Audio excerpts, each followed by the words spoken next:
Yo, yo, yo, what is up, ladies and gentlemen? It is your boy, the franchise player, Double B Bad Blood, joined by Mr. Phil Lindsay, Big Money Drew, Shane Husky, your boy, Chris Parrish.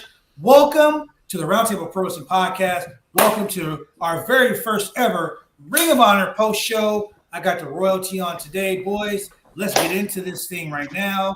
Phil, we were just discussing what your thoughts were on this friggin' awesome card. Phil, break it down for us. I thought it was a good show. I thought the first two matches on the main card didn't really hit like I wanted them to, but I thought it was a good show overall. Chris, as a wrestler, as one of the only wrestlers on this panel other than myself, what are your thoughts about some of the matches that transpired today? Well, I thought the tag match was off the charts. I mean, I think that was the right call, having that main event. I don't understand how you could have thought any of these teams could have ever put on a bad match. I was very underwhelmed with the Ring of Honor title match at the beginning. I thought they would do a little bit more, and I really thought Cesaro deserved more if he was winning the title than what he did. It didn't feel like as big as it should have. Okay, I agree with that. Let's go from the bottom to the top, and let's talk about 0 hours. 0 hour Colt Cabana versus Anthony Henry. Unfortunately, I wasn't logged in long enough for that. No. Yeah, I didn't see the Colt Cabana match, unfortunately. Neither did I. Neither did I. Man, nobody logged in for Colt? No. Oh, man. Boom, boom.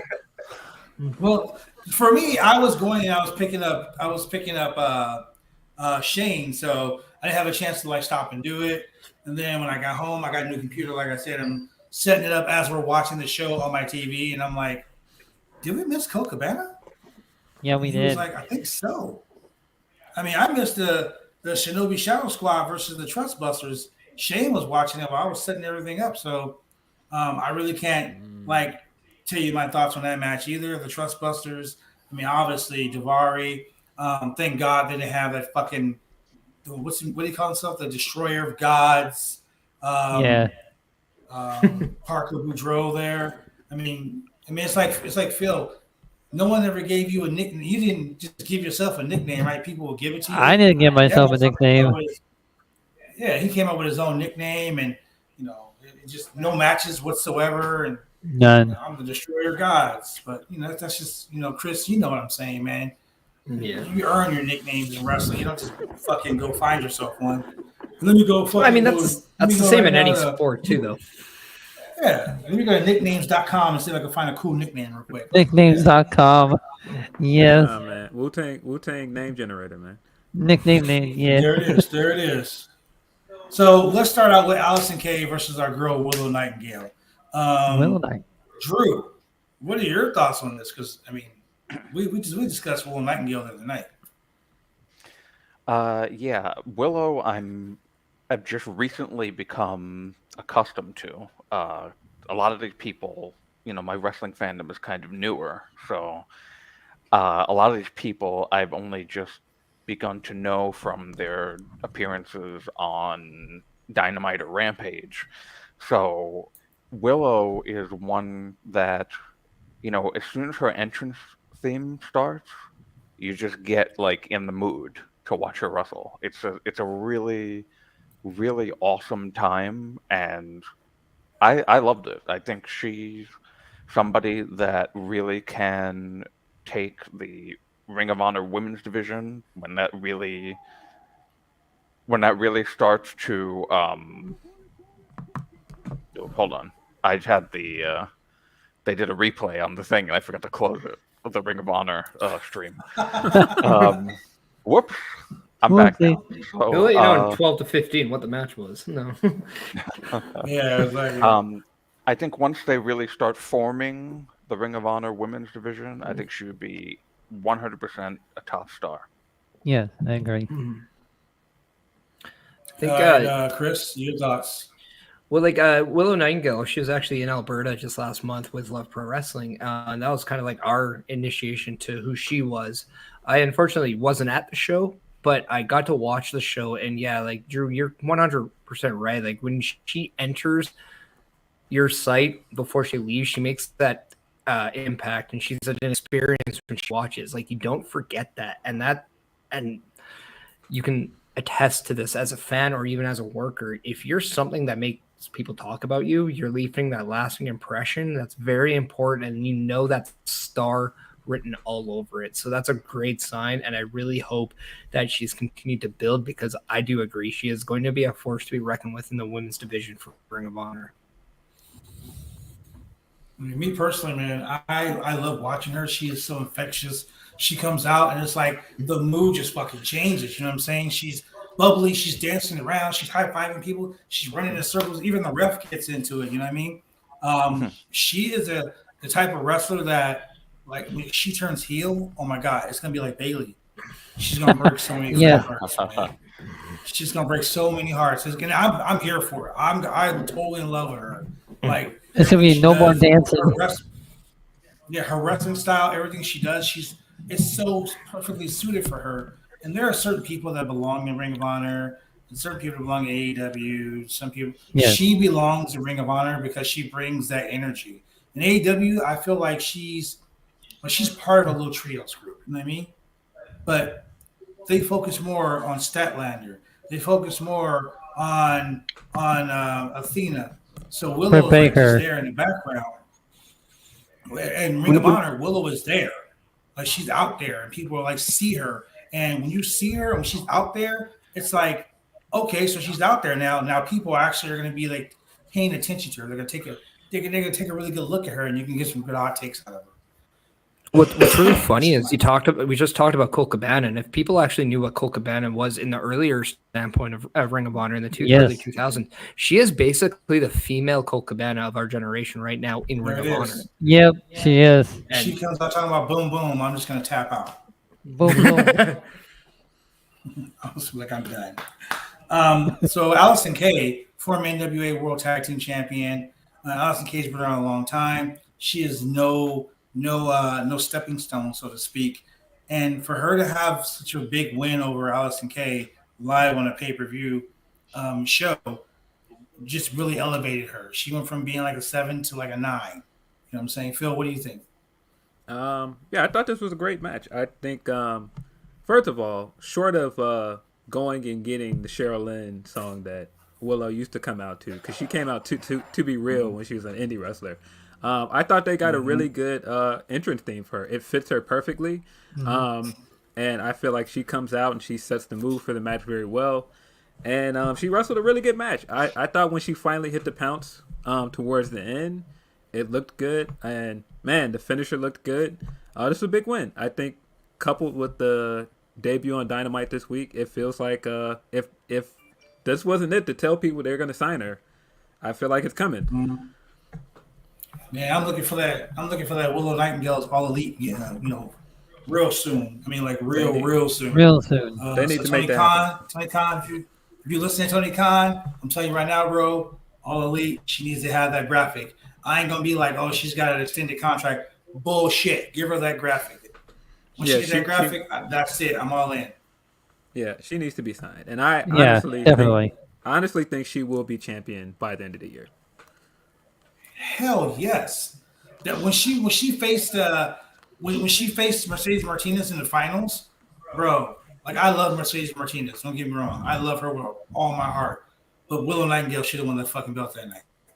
That's just me. Yeah. With AEW doing those, I'm just thinking.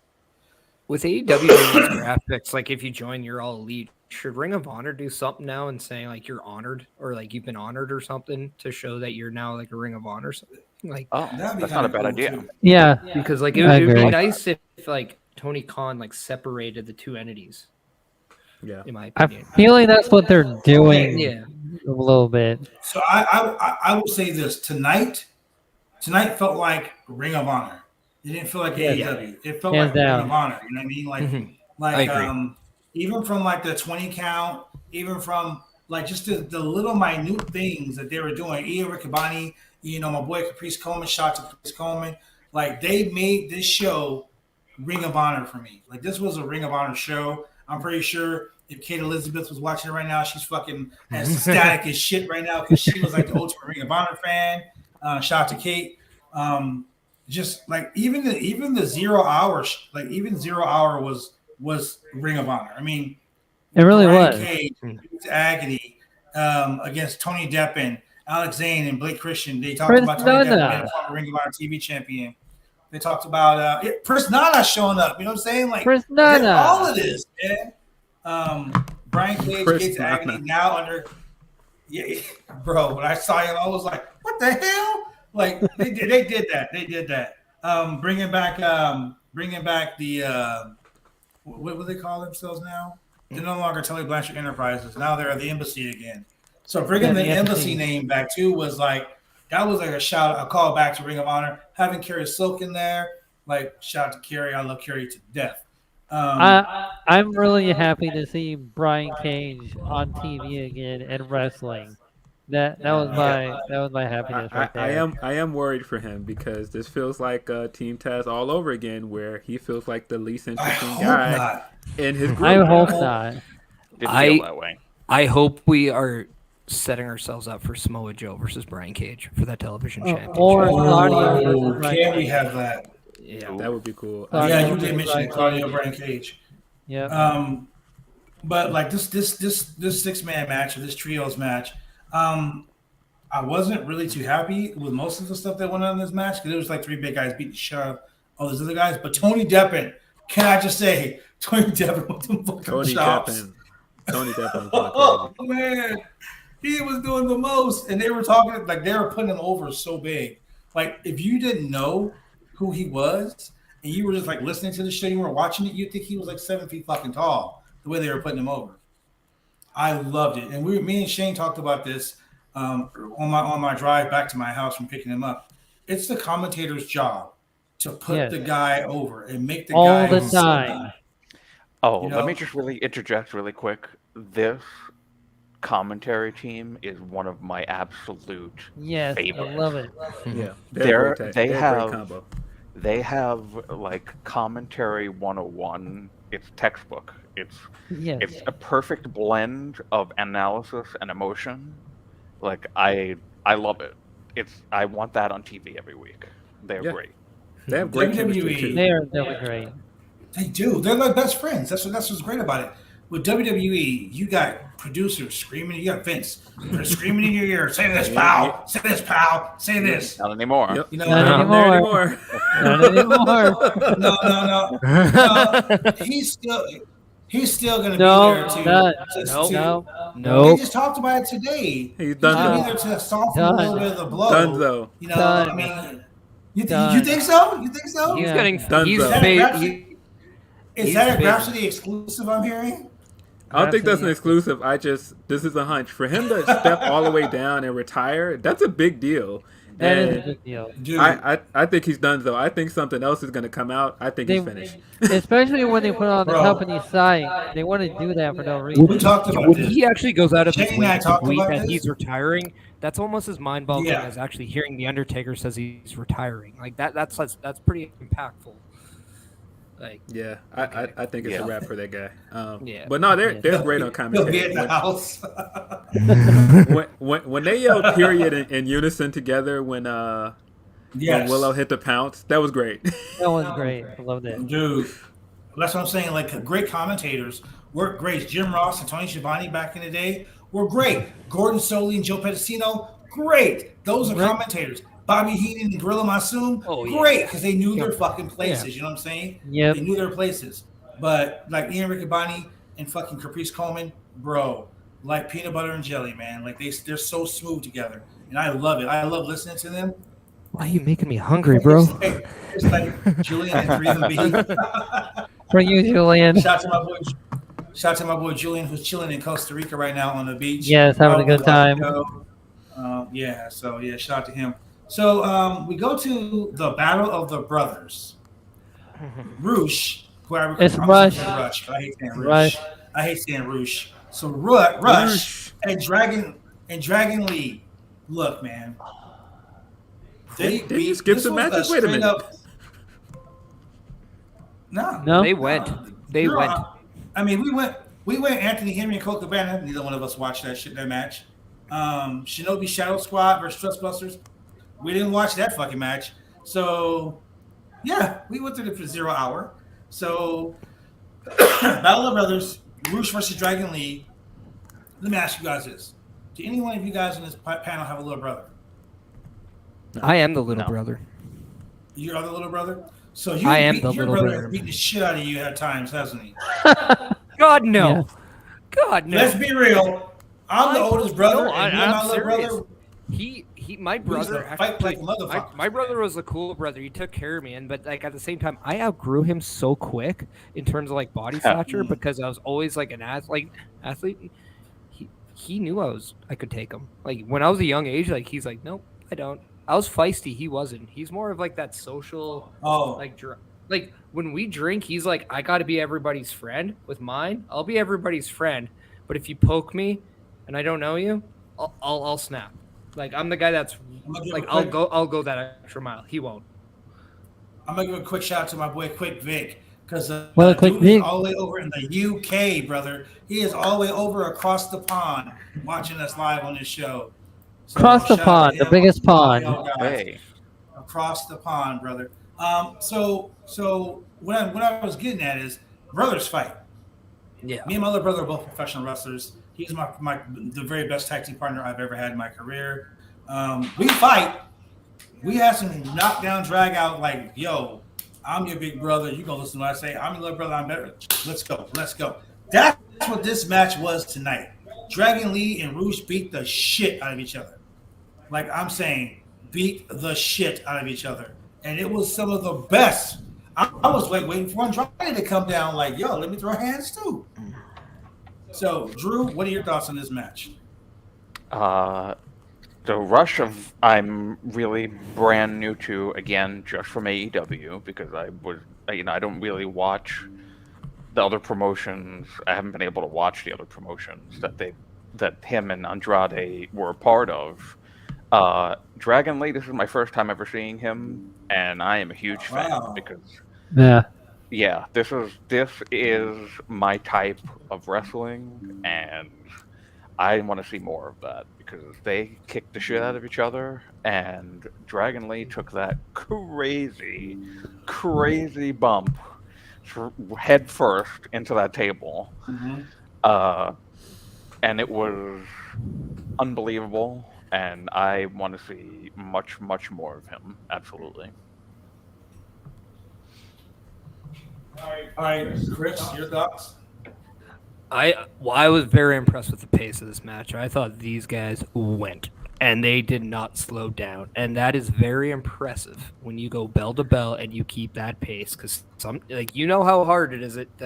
Start with a good pace and then it dies down because it's just like, okay, yes, they kept it going. Yeah, and it just I loved it because one, you know that their brother's going in. You understand that anybody who has a sibling gets it. Anybody who's been in a sibling fight at one point gets it. It's a very easy story to tell. And then you just watch and enjoy. And then you're just like, wow. I haven't seen brothers beat the crap out of each other like this since probably Jay and Mark Briscoe. No. I mean, brothers beat each other up, but I mean, let's not count WWE because they kind of do it more different, right? Like you don't see this. Yeah, very different.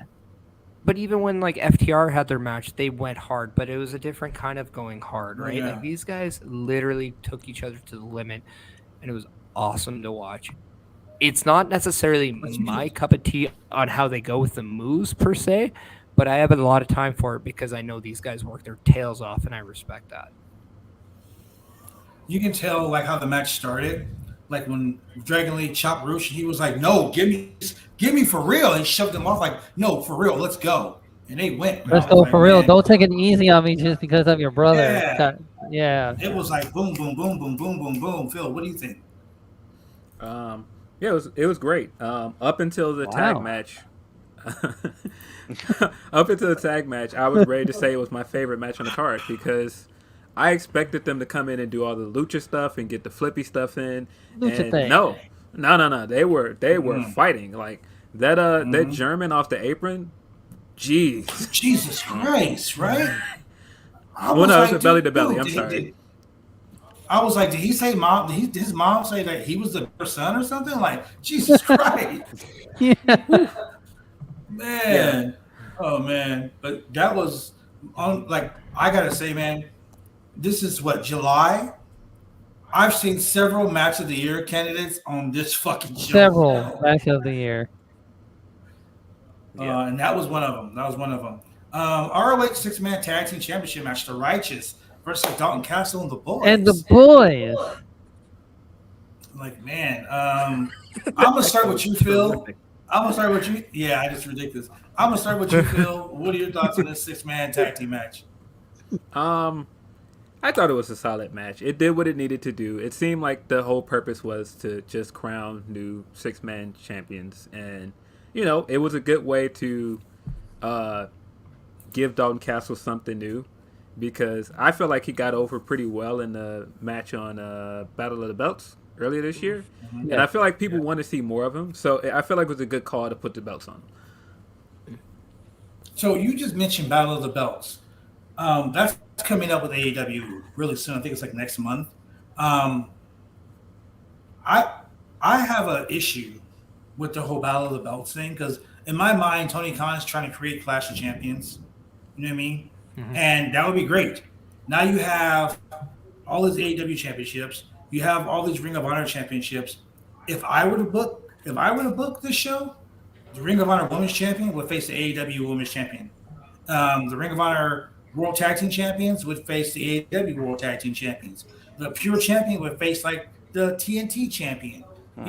Have some fucking matches where there's champion versus champion. Every champion. Like, you call this Battle of the Belts, but there's like no champion versus champion match. You know what I mean? So Tony Khan, get your shit together. Get your shit together. I get the point of it, though. I get it's to give the fans like title matches in between like a big pay-per-view, because they only do 4 big pay-per-views a year, and so yes. I feel like it's a way to give them like something that feels like a big pay-per-view in the middle of there. And that makes sense. That totally makes 100% sense. I'm with that. I'm totally with that. My only problem, and I keep coming back to it, is that it's an hour show. I get it. It's an hour show. 1 hour. Why don't you do Battle of the Belts on? Why don't you make Battle of the Belts a fucking AEW Dynamite thing, like you're doing with this Grand Slam? Grand Slam is going to be a huge show. Yeah, I think it's something to do with that's the TV that's deal. just me thinking. If I had to guess, I think it's something to do with their TV deal. I think it's something where they agree. Yeah, they agreed to do a certain amount of Saturday specials a year, and that's probably what it is. I could be wrong. And I was just going to mention. Battle of the Belts feels like a house show. It really does feel like a house show when you watch a Battle of the Belts. And I don't think that's necessarily a bad thing. No, it's not. No, because if you exercise like a house show and make it larger than life, then it really makes the atmosphere of that house show internally that much better, because the fans inside know that they're not at just a regular house show. They're at something that's a lot bigger. And because of that, that might actually turn a company into like, you know what? We might actually try something new here. Like, how many people has gone to a house show and you actually saw a title change and you're just like, holy crap, this is amazing. Like, imagine being at that MSG show where you saw Kevin Nash win the title. Kevin Nash win the title, yeah. And or like when you saw like AJ Styles win the US title, right? Like, it was just like one of those things where it's like, oh my God, how many did you like? How about being at the hospital when all of a sudden Throwback got a baby and shit? How about that, ladies and gentlemen? I want to say first things. Like, I'm gone. I want to say this first off is that this is the first time I've been on screen with Phil, so I feel how you doing. Let's just say this much, right? Well, let's just say this much. Oh my fucking God. That place was so fucking electric. You literally could just light a nuclear bomb in there and everybody would be fine with it. Like, oh my God.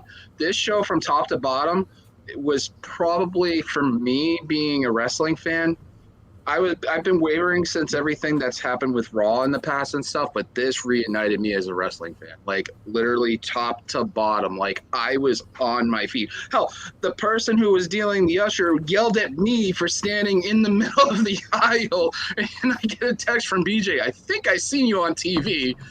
Literally. I saw you, bro. Yeah, we even saw I you. was We were like, watching "Oh, the show with throwback." Astrid, and the whole time I'm like, I'm looking for Throwback. Where is he at? Where is he at? Where you at? Where's throwback? And he just stood there. He was like, "Oh, I'm like, oh, there he is, right there." And the thing about it was, gentlemen watching, Throwback was actually at We Ring of were Honor all just doing before the Christian Honor where's tonight. my If you pizza at? couldn't tell from his epic reaction right now, he was at the building watching. let's just say this much: this weekend in my life is pretty much the best weekend I've had in a long time. You deserve And it, buddy. Between my Congratulations. between my son, the ROH show, my son's doing a lot better now. His eyes are wide open. He's That's like good. acting out, which is great.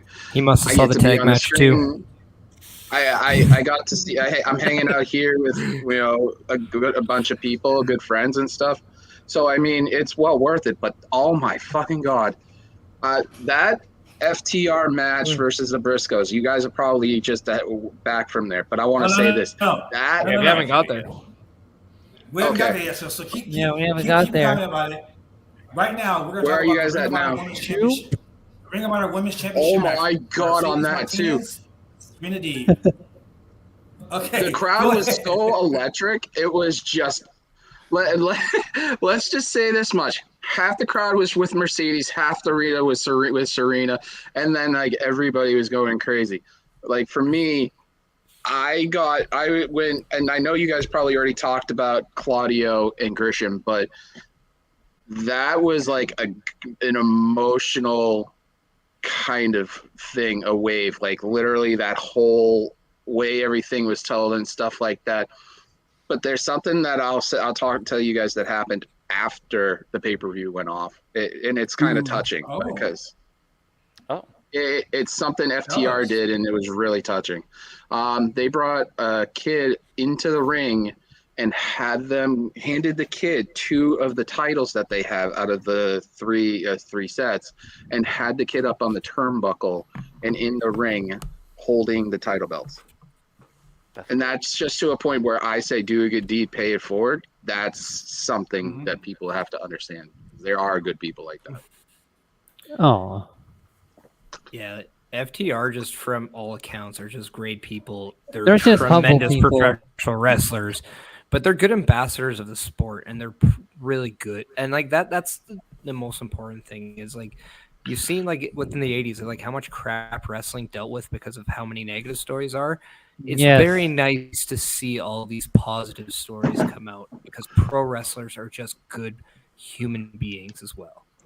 This pay-per-view is so good, my phone tapped out. I'm done. I think I tweeted Phil while I was watching the promo they cut on Dynamite, and he was like, "That's 8-year-old girl." I was like, "Dude, right there when he said, and this is my daughter." I just that really got me in the feels. Super face.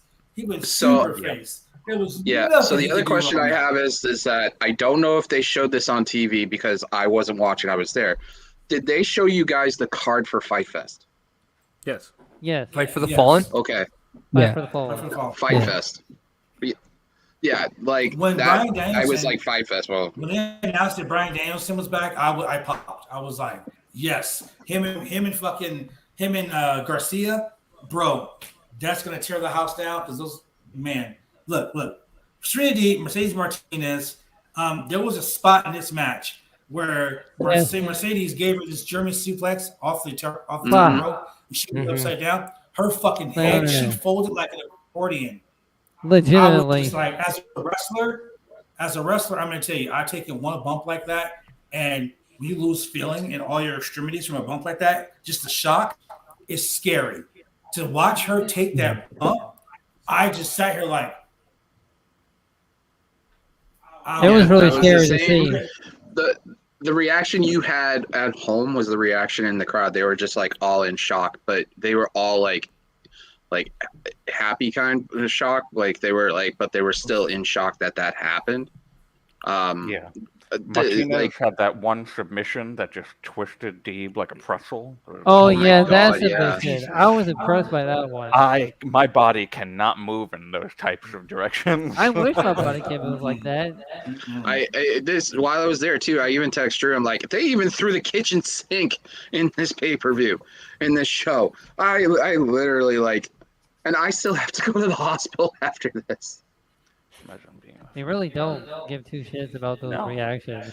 And by the way, on the stream, you could actually hear Shane's reverb going across the house. Echo. He's in the room. That Like, one comment. you know what I'm gonna do? I'm gonna mute Shane from me hearing him. So hopefully you guys can hear him. Give me a second. Okay, can you guys, Shane, say something? There you go. He's muted. Oh, he's muted for Much me. Then. lower. Oh well. Yeah, much lower. Yeah, well that's because he's gone. You still can hear him through your screen. That's quite funny. I'm across over here. They're gonna hear me no matter what. Hey, at least you're not sitting next to me like you wanted to. He was like, I can sit right here. I'm like, no, go in the other room. So just let me follow because I've been trying to catch up because I was listening and driving my Pat, Amanda's brother. Yeah, Amanda's son. Sorry, was listening to you guys. There's the whole show top to bottom. Like this literally was like the injection I need as a fan. Like I've told Drew this a couple of times. I was like, I didn't even want to know if I want to keep doing all of this stuff, even like for Body Slam. And this literally was the injection I needed, like going to this show. Just unbelievable. Just literally like it was this is the first show since '94 I've gone to, and out of all the shows, I even worked in this place, and I couldn't just go to them. I had to work it. It's different, but out of all the stuff that I've seen, like for wrestling shows and stuff, this is just like top notch. And did you guys just talk about Tony? What Tony said? No, I didn't catch Tony either. Either. Which I'm a little upset Tony about. said I heard that it was like phenomenal. Tony comes out, says thank you for coming, all that stuff, and he is thank you for sharing your night, and this is the fucking place to be. So yes, I mean, it was absolutely. But think about the I don't know how tonight, man. Jeez. I don't know how the view. Like I don't even know the way they showed the TV, but I'll be really honest with you. There was a good amount of people there, but there were a lot of empty seats. A lot. Yeah, but hey! Did you expect this huge turnout low? It's Massachusetts.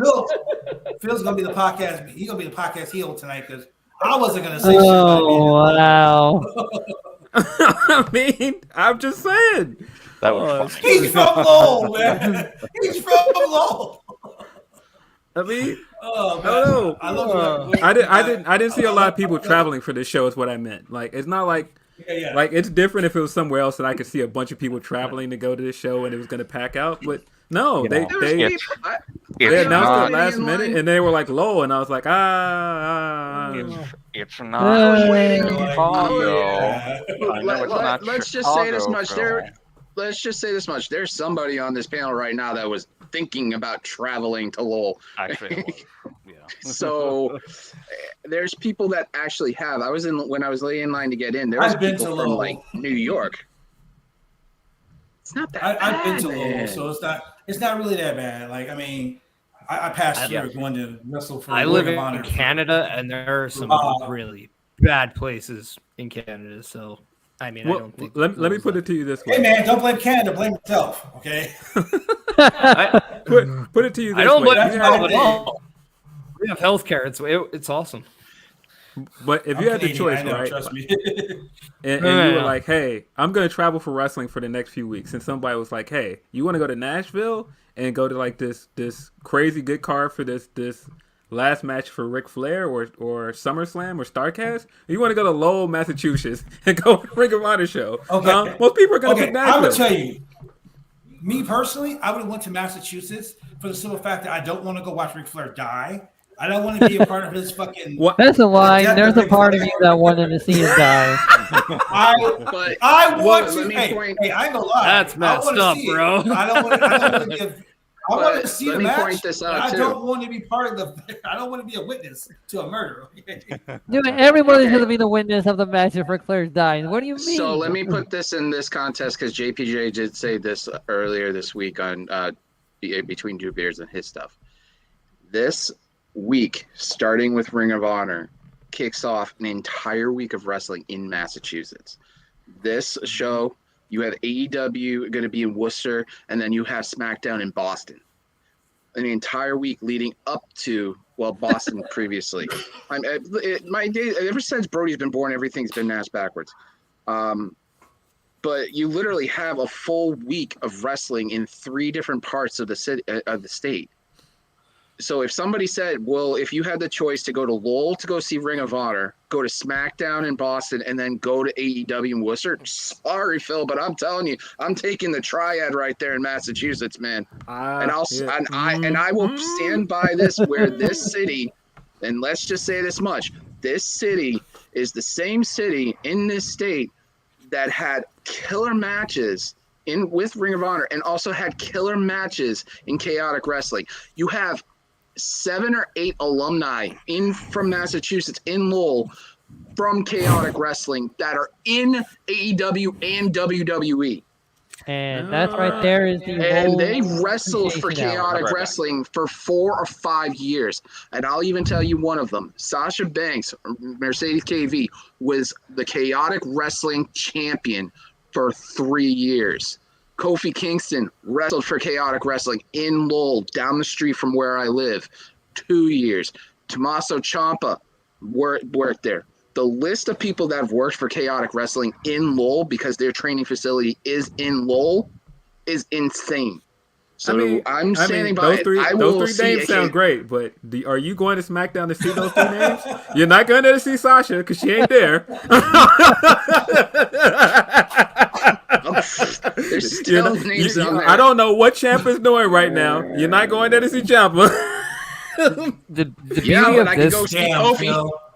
Damn. beauty of this was See Kofi. Kofi's still doing stuff right now, so I got Kofi that. is dressing up as like a Viking. the That nice counts. He's doing something. I don't know. I don't think I'm going to Boston to see that SmackDown show, but I could be biased because I haven't watched SmackDown in about a month because it hasn't been good. But would you go to Worcester shit. at the DCU Center to go see AEW? Possibly, but I think that Let's just say this much, right? My girl's from Worcester. It's a great city and everything else.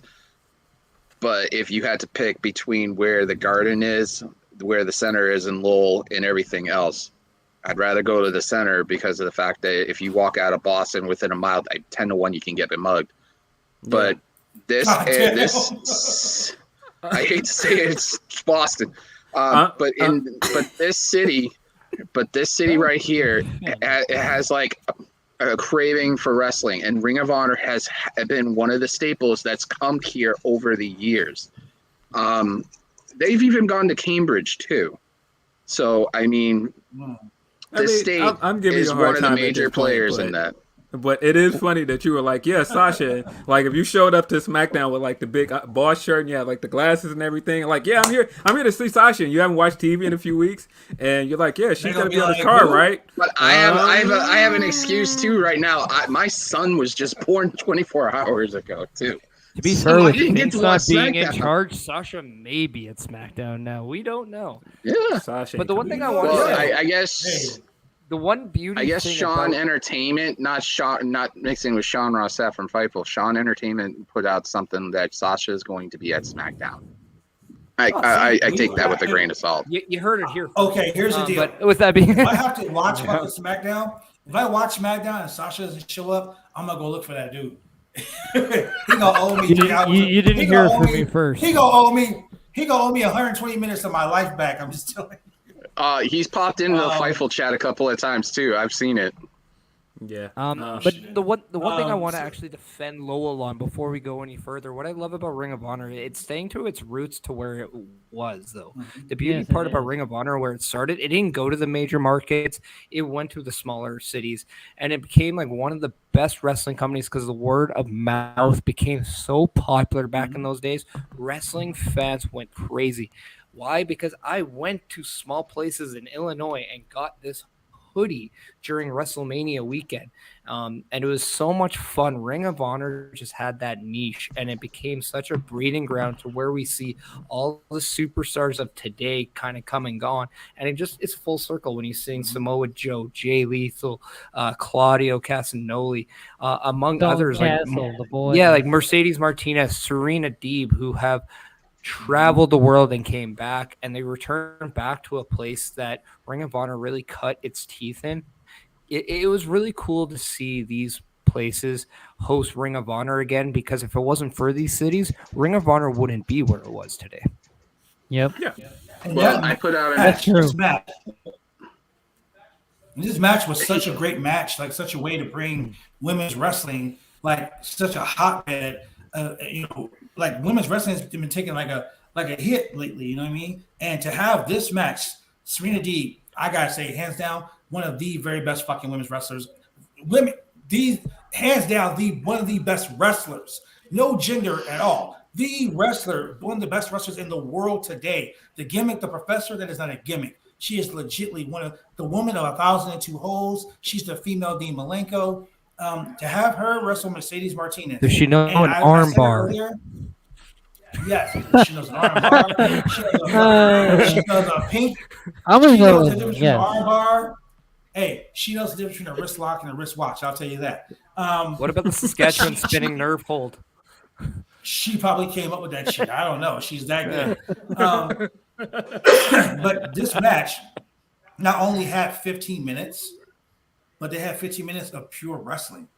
Like it wasn't 15 minutes of diva shit. You know what I'm saying? I loved it. I loved it all. It was like I said, the crowd was electric in this match too. And the thing is that there was people right in the front saying and talking that this was probably tonight. One of them after the FTR match was saying that the Deeb's Mercedes was probably the most technical sound match, top to bottom, throughout the entire show. I will say that match, if I had to give it a 10 rating, I'd give it a 9.5. But the match that I will give a legit 10 to, there are two matches. Wheeler Yuta and Daniel Garcia for the Pure Championship. Yes. I have to give that match a solid fucking 10. That match, like I've watched him on indie matches. I watched him have match. I sent Shane a match once before, him and Julian on our show. These guys, like we're talking about match of the year candidates. This is one of them. From the promo that Garcia cut to even Wheeler Yuta having some balls in his promo to this match that they put on, solid 10. I mean, if I was in Tokyo right now, I would give it 4.5 stars in the Tokyo Dome. Phil, what do you say, Phil? What do you say? Yeah, I thought this was incredible. This was the match I was most looking forward to based off of the countdown, because their segments on the countdown were the best out of anybody's. I feel like the story they had going into this match was the best. I feel like all of the build-up was great, and I feel like they told a really good story in the ring. All of this stuff like Regal being on commentary and Garcia pulling out the Regal stretch. Come on, man. Yuta pulling out the walls of Jericho at one point. Just great stuff. And with Regal being on commentary, he is so fluid. Like he was like, I didn't teach him that move, but Regal put him over. Like Regal was like, this put him over so big. The real deal. Like, I mean, we all know they really wanted him in the Blackpool Combat Club from the start, but they put him over so good to where, like I always say with AEW, they don't have matches to where it's like, oh, this guy, this guy's gonna fucking win. They had matches where it's like, oh shit, anybody can win this match. I mean, they just had a match on Wednesday. It was Ricky Starks and the kid from NXT. Like that fucking match. 4 dimes. Dude was so good. Yeah, 2 dimes. Yeah, dude was so. The match That was was so 4. good. People were questioning, like, wow, this dude could have fucking won. You know what I mean? This Wheeler Yuta Daniel Garcia match was like that. It was so technically sound, but it was so entertaining all at the same time. So for those people out there who like sports entertainment, this was a sports entertainment match with professional wrestling. It really was. And when the The promo that Daniel Garcia cut it, I thought Daniel Garcia was going to cut it based off that promo alone. And the the action inside the ring too, with the sound, because I had floor seats, so you could hear everything, and the sound on the chops and the hits were deafening. Like I was in the 15th row in the seat behind commentary, and literally I was sitting there and I could hear all the kicks, the hits, and everything else, and it was just insane. Like that's one of the more magical things I have to say about being at a live wrestling show is just hearing those chops and those slaps and everything. It's really just a magical thing to hear, because hearing it in person is so much different than hearing it on TV. it really is. Yes. one of the guys in one of the mat. Yeah, like I love this match for what it was, pure, and that's I don't know. I just thought they didn't overdo the holds and like the rope breaks, which I love. Like just because you have 3 each, you don't have to execute them all. Make them count more than anything. Yeah, but with like the chops in general, Samoa Joe, I thought put on a clinic on how chops are supposed to be done. I'm gonna say that one. Oh, we'll get to that because Jesus Christ. But no, like I love it. Like anytime you get to see pure wrestling at its finest, like when I was saying like the Rush match wasn't necessarily my cup of tea necessarily, but I respect their hard work. It's because I respect anybody who gets in the ring and works their ass off and puts it on the line. But when it comes down to what I prefer, I like the technical stuff. I live just down the highway from guys like Brett and Owen Hart who can put on a clinic any day of the week and did. So that's the wrestling that I grew up loving. And I very much appreciate this because there's just a different form of art when it comes to that technical ability. And I thought these guys absolutely tore the house down when it came down to it. And just the little things like you've mentioned, franchise like the Regal stretch, the Walls of Jericho, just little things like that just made you that much more invested. And what I particularly loved about on commentary, I loved that they had Regal really put over Garcia, but not just put over Garcia, make sure that he was trying to drill into Yuta, listen, you better not let this get to the end where the judges have to decide who the winner is. Right. And he was going to be very disappointed in him if he got to that. It's just like it's playing like more than just a manager role in wrestling. It's really playing coach. mentor. Teacher, coach. Like it's I love that. What I love too is Regal was explaining a lot of things. It's like you're not just putting a person in a hole for the sake to use their rope breaks. What you're doing is you want them to exert their energy so you can weaken them up later.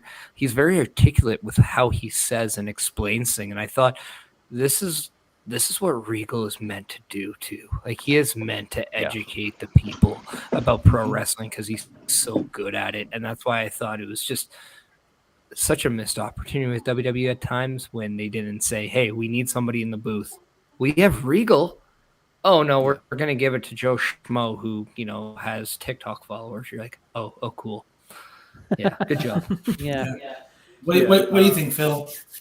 Yeah, I think the story of Regal saying the entire match, he better not use one of those rope breaks. And when you tie that to Garcia saying in the countdown, they wanted me. They didn't want you. And then Yuta was like, well, they did want you until they saw in the ring. And so when you tied it to this and him beating him without using any of his rope breaks, and Garcia was forced to use one of his, I thought that was a great way to one up him and keep that story going. And I don't know if you guys, you guys like the promos. The match was great, phenomenal. I knew the match was going to be fucking amazing because those two guys put on a clinic with anybody. They could take a broom and put a 5-star match on. They're that good. With Vic's right, storytelling at its finest. And that's what I'm going to get at. This promo the promo, the fact that they used, and it got personal. The fact that they used the car accident that almost killed Garcia. Yeah.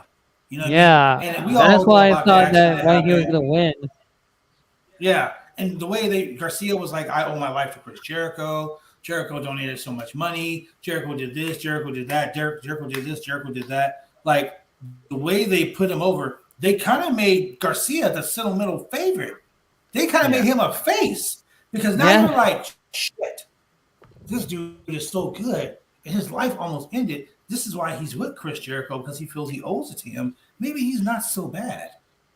You know, and then he came out and he was like, I'm gonna fucking kill you. And I'm like, wow, let's go. I mean, well, yes and no. I felt like it was almost saying like if Jericho hadn't done that for him, maybe he would have been in the Blackpool Combat Club. And I think just that story of him saying, yeah, that should be my spot. You only have that spot because I didn't want it. And you're basically going out there tonight and going like, no, I earned it. And I think that is why they had Regal putting Daniel Garcia over so much because and as we now found out, Bryan Danielson is going to be facing Daniel Garcia on Dynamite. So That will be a great match. The intertwining of Daniel Garcia and the Blackpool Combat Club is still continuing, and maybe that leads to some sort of Jericho Appreciation Society breakup with Daniel Garcia, and he goes right to Blackpool Combat Club. Maybe. So here's my thing: you got the Ring of Honor World Champion Claudio Castagnoli, you have the Pure Champion and Wheeler Yuta. Now you have the AEW Interim Champion in Moxley. That's 3 of the 4 Combat Club that have titles. So what's the only championship that really can? I mean, you can give Bryan Danielson the fucking TNT title. Ooh, New Japan Pro Wrestling. You can give him the All Nations title. Ooh, big thing. Now he ain't gonna win IWGP title. He ain't gonna beat Jay White. They're not gonna have that match. Nobody's gonna beat Jay White. What I think they'll do is they'll put Garcia together with Daniel, and they'll win the tag team titles. Yeah. There was a about story out of how close Bryan Danielson came to getting a partnership with WWE and New Japan. I think he has a lot of ties in New Japan, and I know for a fact that is something he badly wants to do more and more of, is go back to Japan and work some New Japan stuff moving forward. I don't think it's out of the realm to think New Japan Pro Wrestling, with the amount of Jay White we've seen in North America, especially in AEW lately, it's not out of the question. Yeah, I don't think it's out of question. I don't see him being champion anytime soon, but I don't know. I feel like out of the guys in that group, he doesn't need gold right now. Like everybody knows Bryan is good. Mm-hmm. Everybody knows like he is the best. Like I don't think he needs a belt to solidify himself as the guy. I agree with Phil on that. William Regal puts him over every fucking week as being the, here I am with and we'll also have to factor in, does Moxley retain the title when CM Punk comes back? Like how much longer is Moxley going to be the AEW champion when Punk comes back? Does he retain that title? I guarantee you. Yeah. So I mean, that could be a month, well, that could be a year. We don't know. So AEW has been fucking up with their, and I don't know if you guys have noticed it or not, but AEW has been fucking up a lot because right before the World Tag Team title match with Strickland and Keith Lee winning the tag team belts, AEW ran a fucking advert before the match with all the champions for All Out, and Strickland and fucking Swerve had the belts before the match even started. I didn't see that. I don't know where you saw that. you got secret access that I don't know about? No, it was on. It was in the promo by accident. Yeah, they did it by accident. They were talking about, and it's confirmed, All Out's going to be blah, blah, blah, and they ran it, and I was like, what the fuck? And then the match happened, and I was like, wait a second. Just like tonight's Ring of Honor World Title match, Claudio Castagnoli challenging Jonathan Gresham for the championship. Little do you know, and I'm pretty sure you guys are probably, Phil, you probably know because I think you guys talked about it on Grapsody or not. They taped 2 weeks of AEW, AEW Dark And Gresham appeared on AEW Dark. That's going to appear this week. He appeared on AEW Dark, and they just announced him as Jonathan Gresham, not Ring of Honor World Champion Jonathan Gresham. And he came to the ring without the title. So I think it's why more would telling you- if you're why would seeing you- the graphic with the champion than if you're seeing it without, because sometimes they could that just rip totally it. it screwed me. Yeah. Oh no, it was I mean, I totally get that, but like Yeah. my prediction was right. Claudio Castagnoli won the championship tonight from Gresham. It was a great match. Not only that, Jonathan Gresham sandbagged Claudio today. Three fucking times, dude. Can we get into it? Because Yes, can we Phil. get into it? Yes, Phil. Because when the second he walked out and he didn't have his jacket on, he didn't have his mask on, I knew he was losing. You could see in his body language, you could see on the look on his face, he did not look happy. You knew he was losing, and I particularly didn't like it because it made him look bad, and then I just feel like out of all the guys they brought in from Ring of Honor, the guy that they could have kept the belt on until they got on TV was Gresham. He didn't need to lose the belt this soon, and so. I don't know. I feel like out of everybody tonight, the only guy that came out of this pay-per-view not looking good was Gresham. And I don't know. I didn't feel like the match was that great. I felt like it was kind of rushed. I felt like there were parts of it that looked flat. There were parts of it that you can see the chemistry wasn't there. And that's because you could see there was a disconnect with Gresham because, again, you could tell he was losing. He was just not taking any of Gresham did Claudio's this. Gresham did this morning. They were like, hey, man, blah, blah, blah. And Gresham was like, oh, okay, hold on, let me look real quick. Let me pull up my bank account. Oh, no fucks in there. No fucks to give. Go ahead, let's go. That's what happened. That's what happened. I want to pose this question to Throwback, who is in the crowd. Did you notice the entrance being different, and how did that react to the live crowd that was there? Did you notice these things? Because that is something that Jonathan Gresham is known to do, is having that entrance with the mask, with that jacket. Not seeing there kind of, yeah. Did you guys the thing notice about that? it is that the thing is that when the way it was building up to, I mean, Gresham came out and everybody was still yelling at him. But the weird part about all of this is that probably about 85% was with Claudio and the rest was with Gresham. So if you're the Ring of Honor champion, wouldn't you like be wanting it to be even if for crowd reaction? Yeah, you go for the reaction, but a lot of people were basically yelling at Gresham like he was the heel, when to me it was just one of those. Well,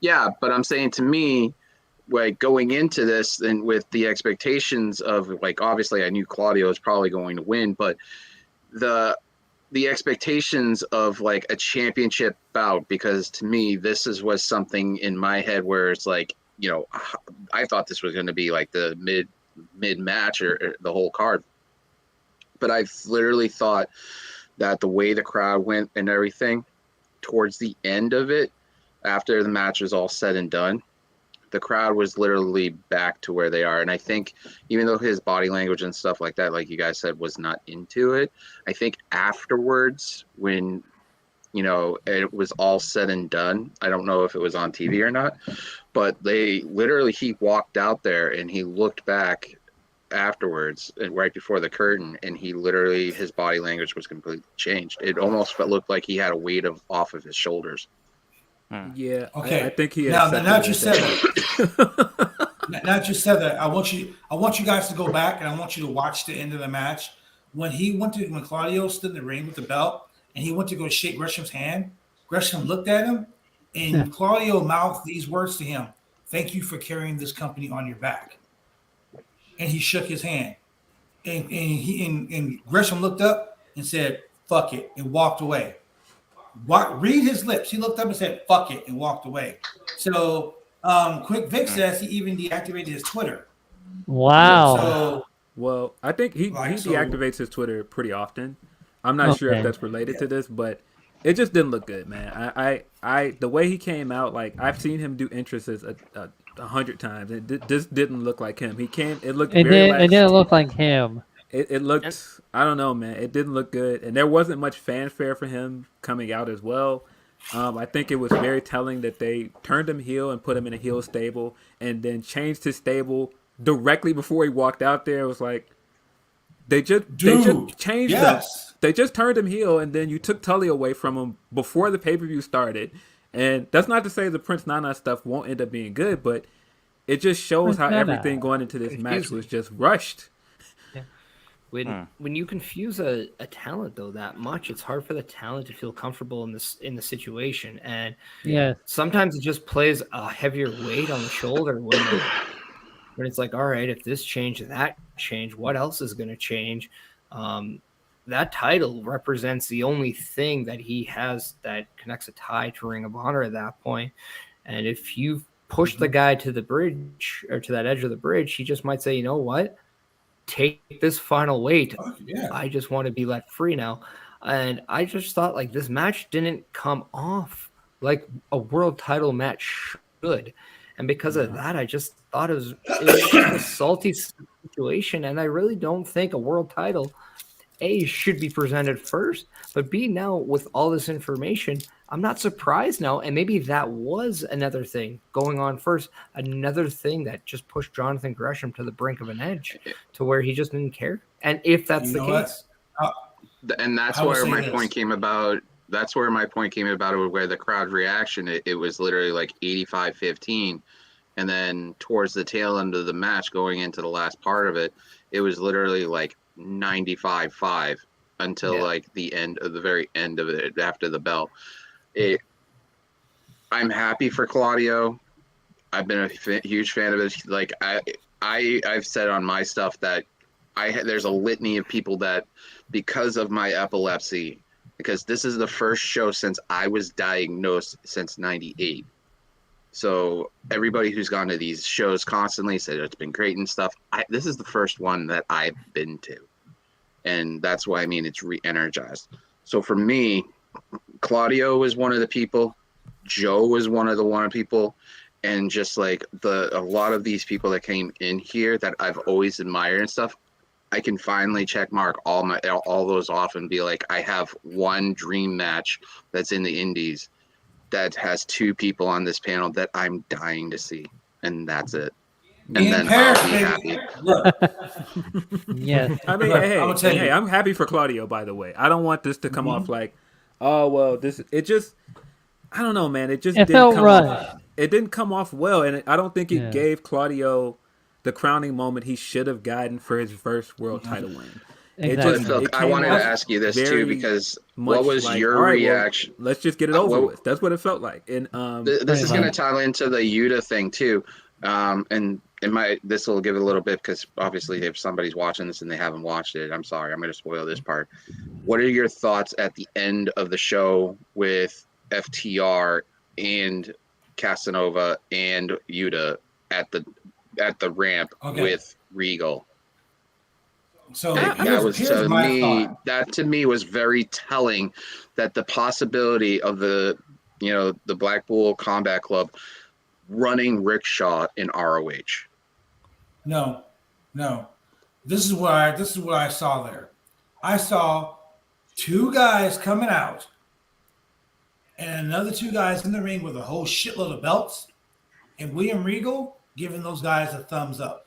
Those guys, FTR, are Blackpool Combat Club fucking, like they're fit. They're made for that type of group. You know what I'm saying? Like I was telling Shane earlier, there are certain people that are made for specific things in this industry. Yes. I think FTR were in WWE. They were in NXT. They were great. They belong in Ring of Honor. They are a Ring of Honor. Dead in center. You got Tony Blanchard, Arn Anderson. You got the Midnight Express. You got the Rock and Roll Express. Greatest, the fucking fabulous, the fabulous ones.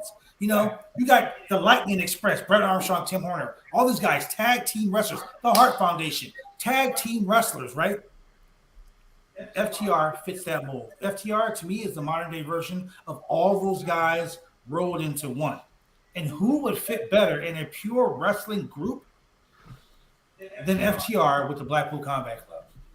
But the reason why I was asking that and thinking that is because with the view that I have on the floor, the ramp is facing like say I'm right here, the ramp is all the way like up near my living room, for example. So like the distance and stuff like that, when they're on the ramp, especially with the cameras, the hard camera that was there being over their shoulders and the person was up there, it seemed like, I couldn't see Regal giving a thumbs up. All I saw was Claudio and Yuta holding the belts and just holding them up high in the same way with FTR. That's all I saw. And then on the hard cam up there on the overhead for the big screen, they didn't show Regal give a thumbs up. They just showed them having the titles up in the air. Also one of the matches there, the big screen up there didn't show the match at all. Like I can't remember off the top of my head, but it was one of those matches. I think I was trying to tweet it, but I didn't have enough time because of my phone. The big screen up there did not show anything, and you could hear the crowd in the behind me saying, "Tony, pay the bills," and like literally just yelling about that, like saying having Tony put the match on the screen so they can see. Like you hear Tony, pay your bills, and we're just like, I have a 14-year-old being like, what do they mean? The one thing I was curious if when you're talking about you have Claudio and Yuta, they're two members of the same stable, but they're also champions of Ring of Honor, signaling something to the Ring of Honor tag champions. That could just also be showing you what the new era of Ring of Honor is like as well. Those are your four champions, your main male champions. That could be a signal of now where this company is directing, and that could be a signal of a new beginning for Ring of Honor. More than just pure wrestling. Yeah. So I mean that could just be that instead of somebody joining, because I look at if FTR was to join the Blackpool Combat Club, where does Bryan Danielson now fit kind of there? Because if you got all these champions, what title is he going after that makes of any value? Because I think a TNT title makes no sense for him, and then really pushes Moxley in a weird position if he was to lose AEW. There's one title that was defended tonight that is a chance he could go after, and that's Samoa Joe's title. Because Joe is doing a TV show, and that could be a possibility where Daniels gets a match with Joe and literally takes that title, and then they'll have like almost basically every single title in Ring of Honor except the tag titles. But it shows that every pillar on there will have a say in it. Plus, they were showing pictures with Grisham on the vignette about when it had Danielson on there, and for me, what that says is that they carry the weight of what his words were with that championship title more so than anything. You've got Joe, who has a title that represents everything, and he's part of the old standard in Ring of Honor. I wouldn't be surprised if Tony turns around and says, okay, Joe, we need to take this off for you a while so you can heal up and get ready, and then give it to Danielson to carry it, and then they have a rematch, let's say at All Out at some point, or at one of the huge shows that AEW and Ring of Honor have, and they go from there. That to me would make more sense because of the fact that after seeing the crowd being extremely hot for Joe, and I have a point about that, it ties into something else, is that it would make sense because you'll give Danielson a break, and then you give Joe a break, and then you set up another feud for them to pass that lineage on. You're going to build it up, that title, even more so because you have two of the major pillars in Ring of Honor's history rising that up, and then they're going to end up giving it to somebody else to run the ball with and go from there. It's like the whole, you're building up to the next big thing. Why not use the two biggest names in your company's history to build that one thing up, to build it up to the next star that can actually take that ball and run? Okay, but here's my thing about that too. I totally understand what you're saying, and I get it. I get what you're saying. But you got Samoa Joe, Jay Lethal. You got two standard bearers when it came to the World Television The Championship. originators of ROH. Yeah.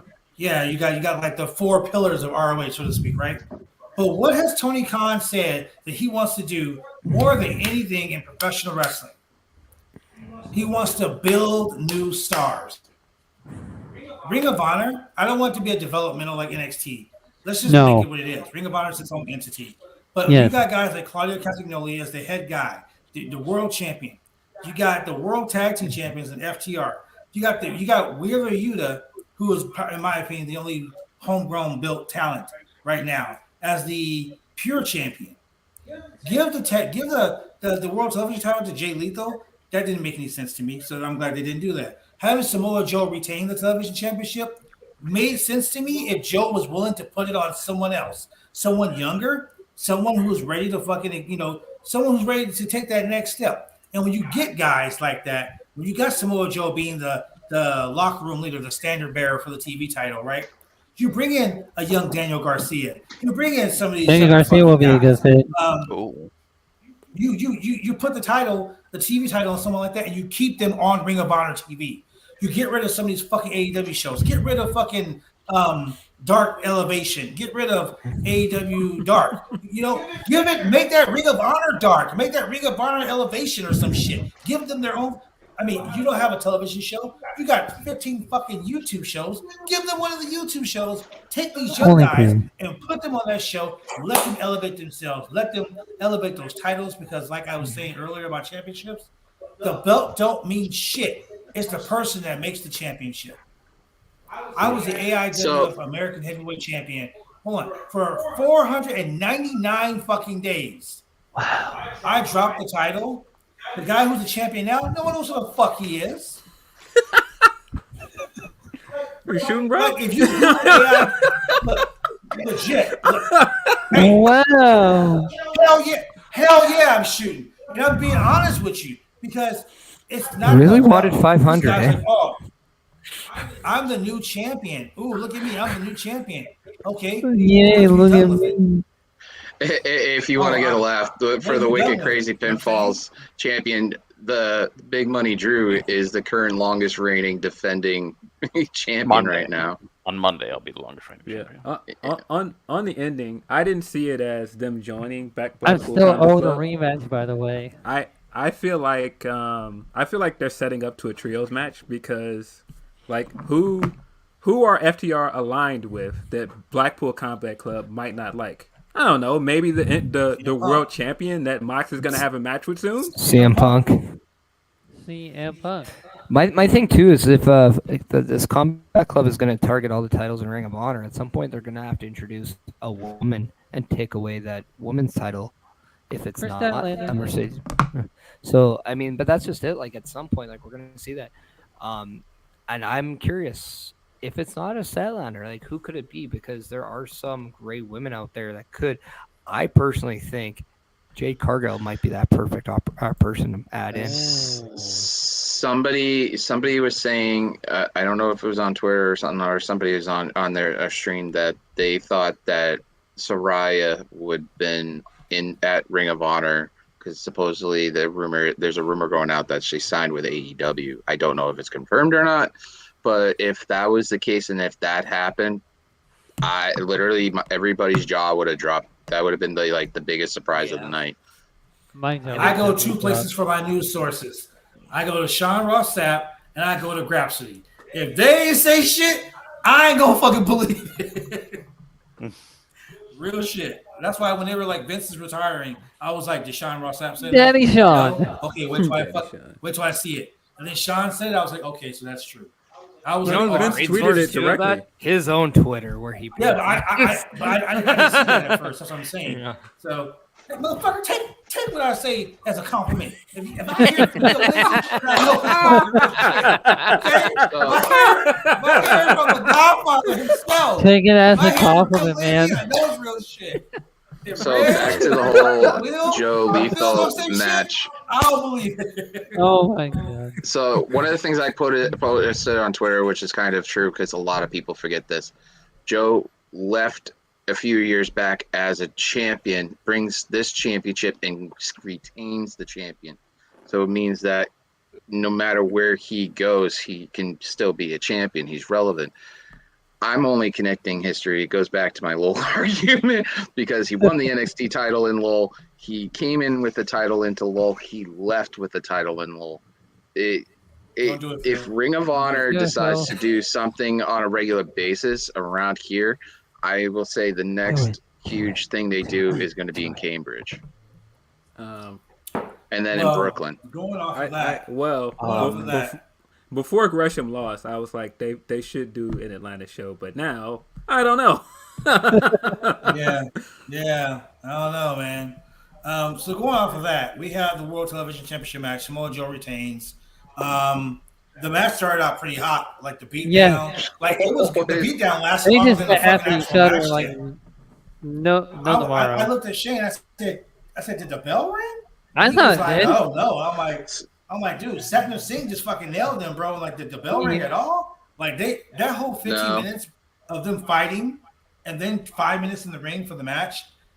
That said to me that either Samoa Joe is still hurt, or that they just got something else going. As a professional wrestler, also big man. If I'm hurt, and Chris, I'm pretty sure you can say the same thing. If I'm hurt and I really can't work a match, bro, it's gonna be a street fight. We're just gonna fight outside the ring. I ain't taking no goddamn bumps, none of that shit. You know what I mean? Like that's how you cover up being hurt. I've seen that firsthand all the time. I wonder if they just wanted to go a little extreme in this match because their storyline has kind of gone that way to the point they wanted to get all that kind of beat up stuff done without it affecting the legalities of what a traditional match should be. That's kind of how I saw it because I thought the writing was on the wall when Lethal didn't even get to the ring and we're seeing Joe come out. I'll tell you this much. I had my own personal commentary. There was a guy next to me who kept talking about all these things. So I just sat back half the time and was like, oh, this is great. The crowd went crazy when Lethal was attempting to do the muscle buster and literally, Joe stopped him there. They thought everybody was like, oh my God, that's going to happen. This is the match where I got yelled at by the usher to go back to my seat because I was standing there. It was right after Franchise literally texted me saying, I think I saw you on TV. That's crazy. It's just, this is, as much as everybody grabs this, for me, this is one of the matches I was really looking forward to because these are two people I would never thought I'd get to see. Like I said, and you have to be sympathetic for me a little bit because think about it. I was diagnosed in 98. This is my first wrestling show live in person. And it's just ironic that my son was born the day before. But it's just, these two people were two people on that. Like I have a list and I've told Drew about this and Chris and stuff, that these are people that I want to see live. And now with me going to this show and I passed, no seizure, no symptoms, no nothing, that I could probably try to step up and go to another show. So maybe I can go to Brooklyn or somewhere or like that. That's the next step. Honestly, the next step is a rock concert in November for a band called I Prevail. But it's Amanda's favorite band. Yeah, well, I mean, do not. But this match totally from beginning and even towards the tail end, it literally the whole crowd was completely like hot. Like you hear as soon as like they started brawling in there, like the whole place just popped like instantaneously as soon as they both stayed there and started beating the crap out of each other. And literally Joe standing there and looked around and stuff like that. And I was literally right behind the commentary right there. And I was just like, this is probably one of the best matches I've enjoyed, either standing or sitting, other than what happened in the main event. At that point, completely was just like, it felt great. I felt honestly with this match, like I was watching a match at the Old Garden where like that was the last one I went to. And it just had that feeling of not a house show, but a match where it had some stakes into it other than the title. It was more for pride, and it literally, you beat the hell out of it. You know, Chris and Franchise could commit it. Like, there's sometimes you have opponents that it doesn't matter what's on the line or whatever. If you two you have a disagreement and your pride's on the line, that's a whole different ball game. Yeah. So this match to me was like, legit. this match literally felt like both of them were being prideful. They had their prides on the line. The title was out a secondary, and they literally wanted to prove that who was the best at what they do. And for me, this, other than the FTR Briscoe match, which literally to me, and I'll say this much, and I'll say that now before you go into that match, let me go to a quick commercial break, and ladies and gentlemen, we'll be right back. Drive me insane! All these rules are lame, cause they're taking all the fun out!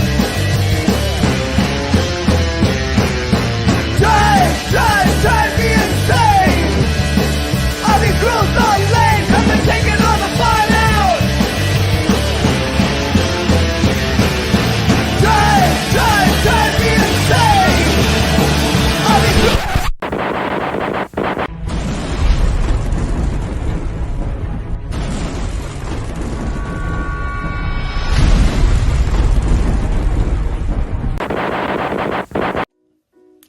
When you want to get your hair cut, you go get your hair cut right. You head down to Big D's Barbershop. Big D's Barbershop, Vancouver, Washington's best and brightest. 1019 Main Street, Vancouver, Washington, where you can go get your hair lined up, cuts, fades, shampoos, conditions, and all the great things that go with supporting a local barbershop in a local business area. You can also reach them online at www.bigdsbarbershop.com. Go get your hair cut right.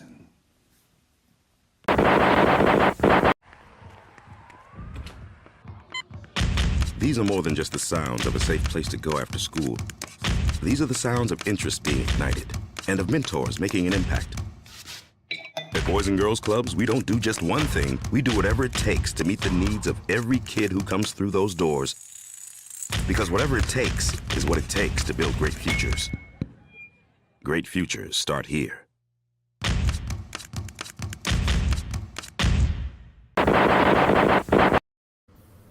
We are back, ladies and gentlemen. Thank you for that brief break. That was my run to the bathroom break. So Ring of Honor World Tag Team Championship, 2 out of 3 falls. FTR versus the Briscoe Brothers. Jesus Christ. Tag team wrestling at its best. Match of the year. What were your thoughts on the first fall of this match? Man, I thought it was great. I thought this match as a whole was great. I don't know. I could be biased because I was at the Supercard match. I think the Supercard match was better.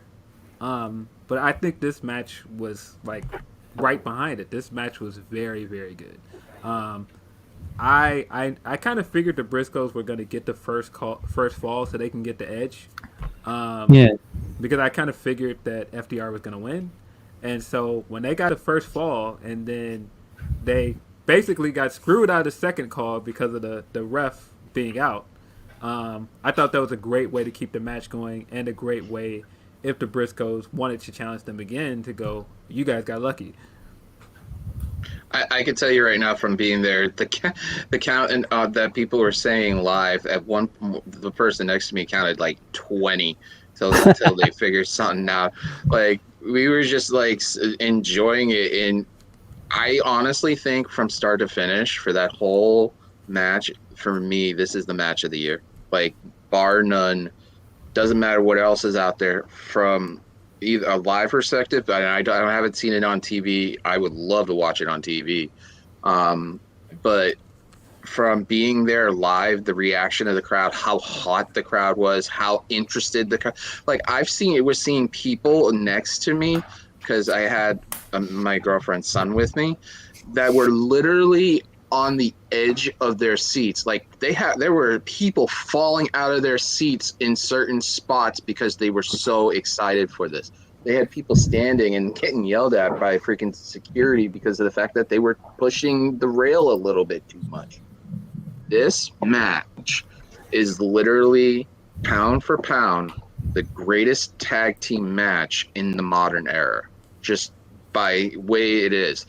Phil, you've seen the previous match, but for me, and you've seen it live, me, like I said, it's a little different because I'm being a little biased because this is the first one I've been to in a long time. But for me, do you think the first match is the better? Or if you had to look at the two together, is that, 1A, 1B for like the best tag team matches you've seen in a long time in this current era? I don't know. For best tag team matches I've ever seen, I think the first match is better, but I think it's pretty hard to top that Revolution match from a few years ago with Kenny and Paige versus the Bucks. That's still one of the best tag matches I've ever seen. I still think that like the Golden Lovers match from New Japan Strong, still one of the greatest tag matches I've ever seen as well.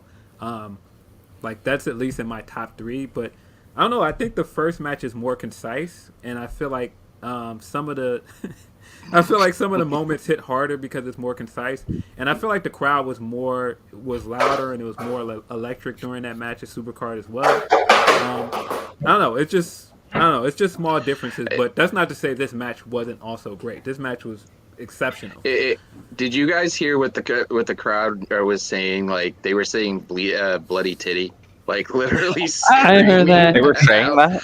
They were literally screaming that in the section C. Literally, you hear bloody titty and just like clapping. I heard that. To block the 14-year-old's ears because he's like was like, "What's a bloody titty?" I'm like. Yeah, I mean, I left out the cage match, by the way. You ask any more Lucha Bros versus Young Bucks at All Out. Jesus Christ. Oh, that was amazing. Yeah, I actually saw live. I saw LAX versus I think. Oh yeah, it was Gresham and Chris Brooks. I want to say, is that his name? From Progress NYC 2.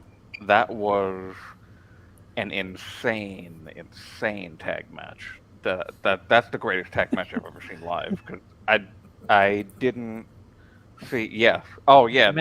By the way, Shane, if you weren't in, Shane and Franchise are in the same house. Hi, I'm Evelyn. That's why you hear that echo. This match. So this tag match.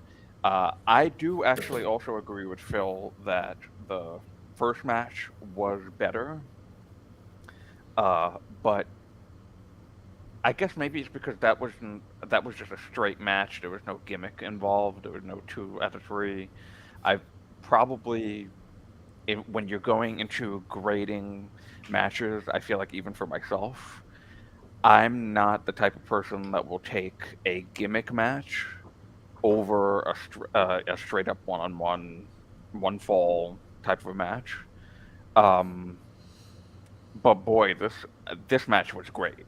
I'm not taking anything away from it. It was fantastic.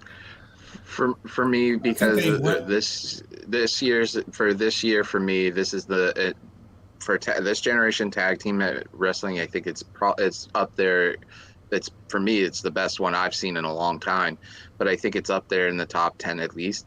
If you're talking about straight up matches in the last 15 years or so on, that Cena, and I know it's WWE, but that Cena AJ match where they didn't leave the ring at all is pretty much very tactical. They kept it all in ring. They didn't step out once.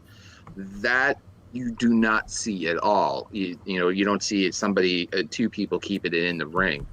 To me, that's one of the best matches in the last 10 to 15 years. There's a ton of them, but if you had to go by standard, just a straight match, no gimmicks or anything like that, they didn't even plan. I don't think they planned it, but just staying in the ring, never leaving the ground off the floor and doing stuff outside of the ring. But for me, for being there live and stuff, and it's kind of, and I understand people say it's biased.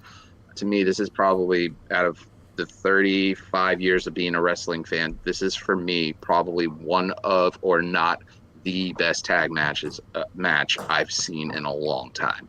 You're allowed to be biased. So It's okay. here's my thing about this It's tag okay. match. And I agree with Phil about the first match being the better of the two, because that was a match that everyone was excited to see.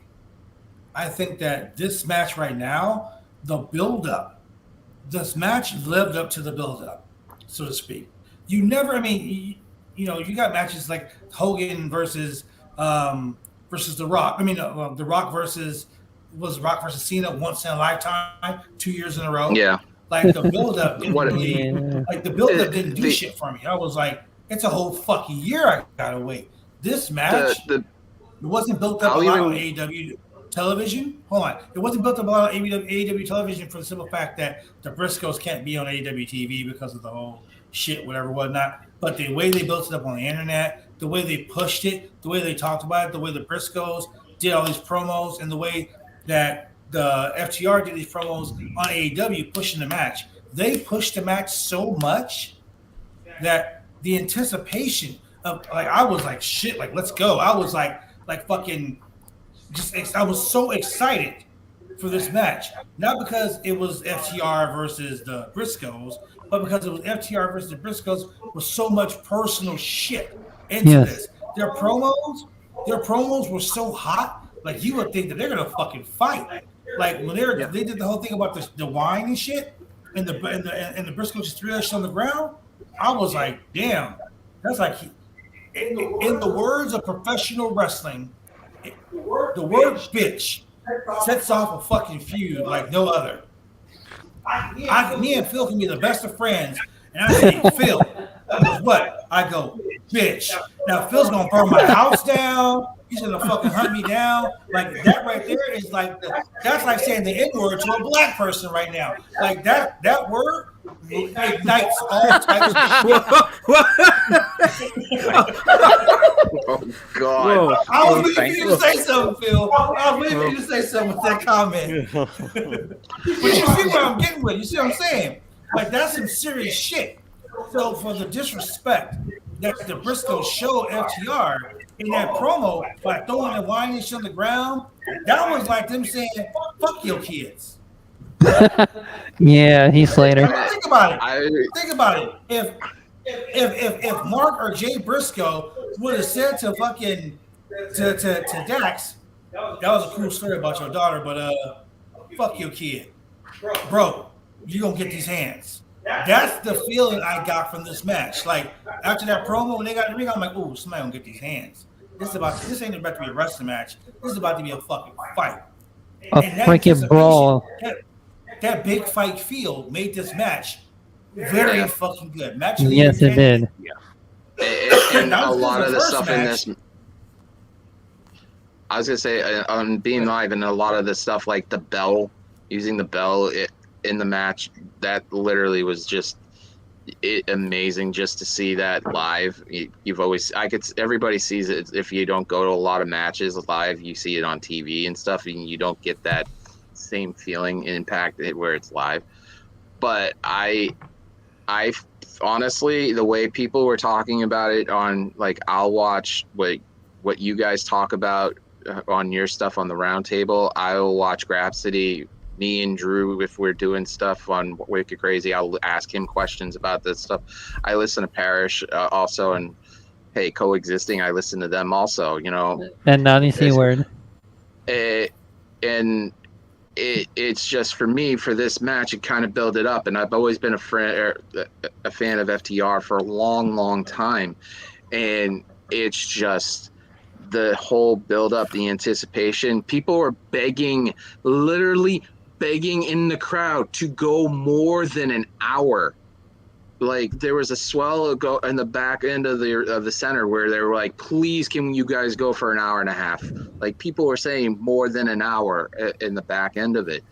It was literally so electric for this match. You could literally feel your hair standing up. It was just insane.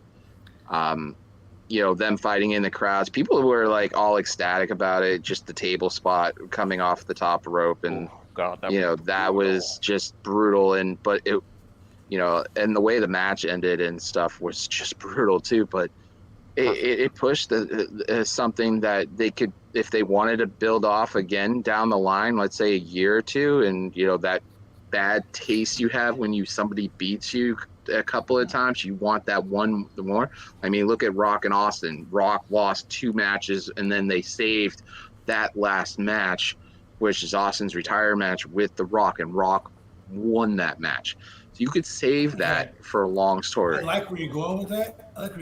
Here's my problem with this. You mean Austin won, not Rock? I said the main event match was great, right? But I mean, it was good. Here's what made the match not great. They were down 1 fall each, right? They had less than 3 minutes left on the clock. I would have literally made that match a fucking time limit draw. That would have gave the Briscoes and FTR both bragging rights, but it also would have gave us an opportunity to see Briscoes FTR 3. The Briscoes lost the first one, and they lost the second one. We don't need to see a third one now. There's no trilogy now. It's over. You can. Briscoe can always say that they had the second fall won, but the ref was out. Yeah. Because they basically had the match won. I like what they did with that, but in the grand scheme of things, if you would have just been like, yo, we have 1 fall apiece, this shit ain't settled. Let's go ahead and do this shit one more time. No disqualification, no count out, none of this bullshit. Let's just do it and see who the better team is. Falls count anywhere in tag match. It's a legit in the ring. Let's do this. Let's see who the best fucking tag team in the world is, bro. That shit would be great because now there's no bragging rights. You won one, we won one. So fucking what? Let's go ahead and do this shit again. It's like Pacquiao and fucking what's his name? Mayweather. Not Mayweather. Not Mayweather. Look how many fights they fucking had. Look how many fights they had. You know what I'm saying? Like think about that shit. I'm actually. But the idea of having Rocky and motherfucking everybody. You know what I'm saying? Like if my mom used to always say this shit to me when I was little, and it finally clicked with me when I became an adult. If you win all the time, guess what? Nobody gonna want to fucking play with you no more. You know what I'm saying? Look at Roman. Roman winning all his fucking matches. It's just like, goddamn, we got Brock versus Roman again. Brock, who gives a fuck now? No one cares about that shit because we've seen it. It's like the Usos and the fucking New Day. Here's my thing. I done seen every Uso New Day match on yeah, seriously, 10,000 fucking times. Guess what? Now Street Profits versus Usos. Because of what you're saying. So I'm saying you've seen it so many times. It's like, goddamn. But this match right here, you actually have something. You have something to bite on. It's like, dude, these two teams are the best teams in the world. And now they're one apiece. Now they have a reason to do it. No time limit, no disqualification, no count out. There must be a fucking winner. I will take my money. Take my motherfucking money. I'm okay with it not being that way, to be honest with you, because of what you're just saying about Brock and Roman a million times and everything a million times. I like that this is so different from that, to where they don't do constant matches over and over again. Like, remember back when AEW was starting, right when the pandemic hit, Brian Cage debuted in that Casino Battle Royal that they Casino did. Royal, yeah. With the big chip. He started a feud in that match with Darby Allin, and they didn't have a match for 7 or 8 months. That was when they finally had the match together, and that was the only match that they had. And to add to that too, afterwards, I'm thinking that if we were to have a third match, and technically, because this was a 2 out of 3 falls, it's a fourth match because there's 2 matches in one match. I think that kind of would have started to make people go, all right, we've had this. That's what I'm saying. 2 times. That's why I said not have them. That's why I said not have them win the third fall. If they'd have went to a count out, or a draw, then now we gotta have another fucking fight. You see what I'm saying? Yeah, but I don't know if they had needed FTR win the match. Right, it was like, now the trilogy's over. FTR. I don't think it is. I think signing them tells me that they're gonna have another match because One final blowout. yeah, if you're gonna sign them, what other tag teams do you have right now with FTR? You're gonna have another match with them eventually. Right. There will be another one down the line, but I don't think it had to be But back, not now. back to back like that. No, it doesn't have to be anytime soon. And I think it would be a good idea to have them just stay off and kind of, do their own things for a little bit, hint at it kind of here and there. I mean, look at, I'll use a good example. Cena and Rock, they announced the match, but they kept building it up over time, hinting at it. Cena would take a jab on Twitter. One of them would say something in an interview and stuff like that. Let's say Dax gets interviewed by Phil and he does a jab at one of the Briscoes, and it just is a subtle thing, and you build it up over time, and then the big payoff is the hype is built up. People are so in tune. It's WWE doesn't do this.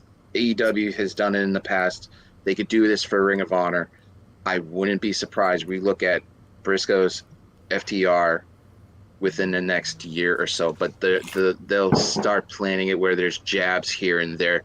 The ref being knocked out, both teams would have won in that spot because of the pins on each side.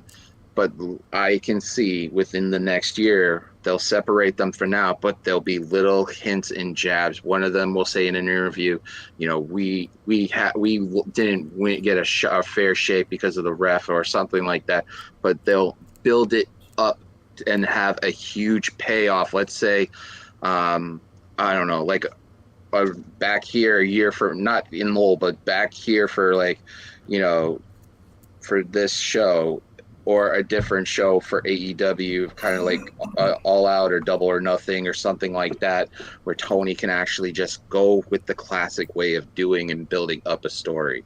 And just get bits and pieces of that. I think that they've kind of already started to hint at this from what happened after the match. Because if you noticed, if you were paying attention... I was. The Briscoe, Dax and Cash invite the Briscoes back into the ring, but they didn't leave off on a positive note with each other. No. Mm-mm. No. Briscoes still had that chip on their shoulder, and they left the ring, and they didn't want to be there celebrating. I mean, that's the Briscoes. The Briscoes hate life. The Briscoes hate everybody. They don't give a shit. Well, I mean, the Briscoes woke up and chose violence this morning. Yeah. There'll be a third match, but that also reminds me again why that first match was better. Man, after they had that great match and then the Young Bucks came out, come on, man, that match was better. I'm sorry.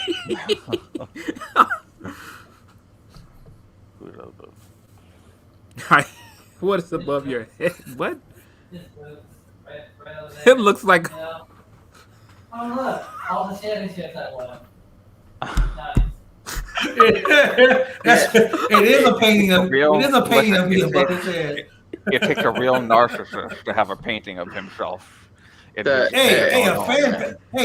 fan gave that to me for my birthday. A fan actually painted that shit, and it's right in my fucking dude. It's a beautiful picture. It's a beautiful picture. That's Black Jesus. It's beautiful.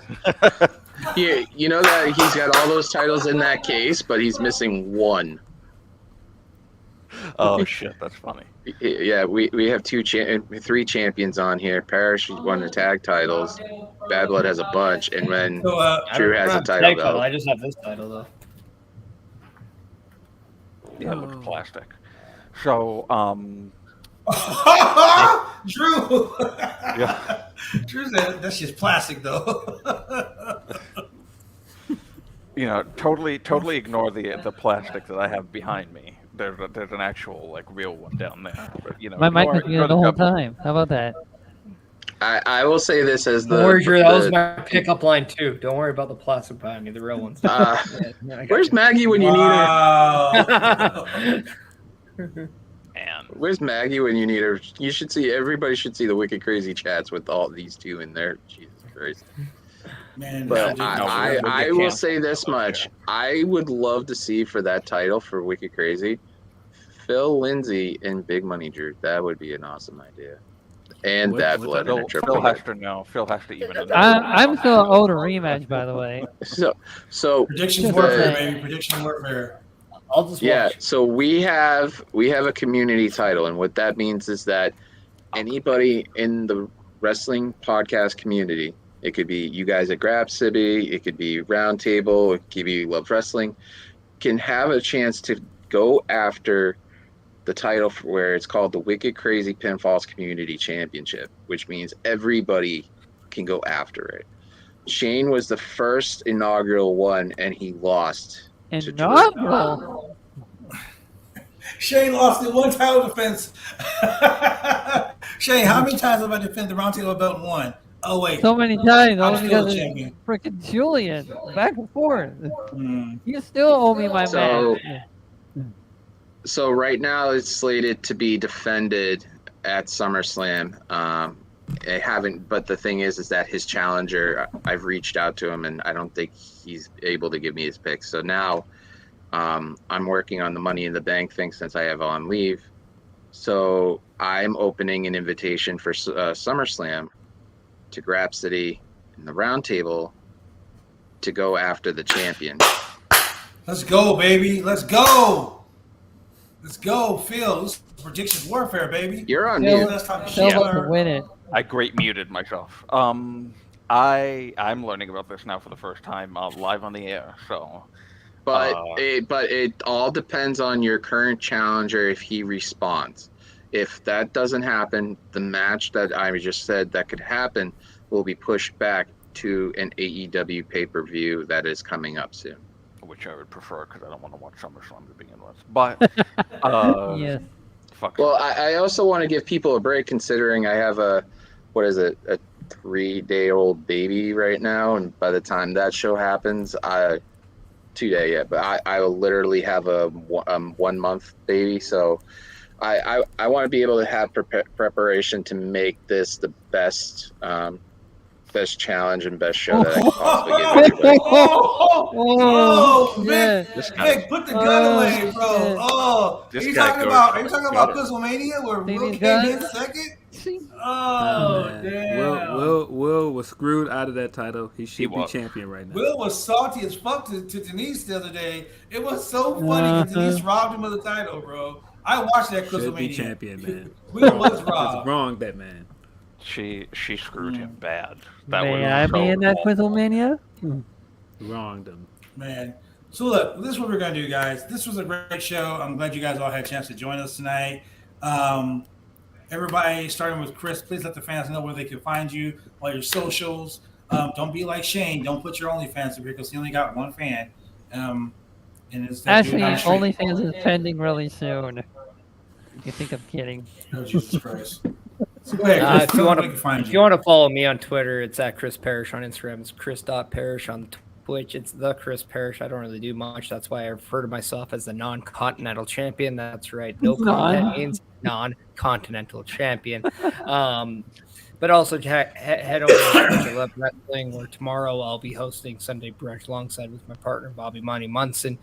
And if you were able to watch it, we had just finished off a 24-hour stream earlier today. Yeah, that's right. 24-hour stream where we donated $500 to the National Network Abortion Fund. So very happy we were able to do that. So.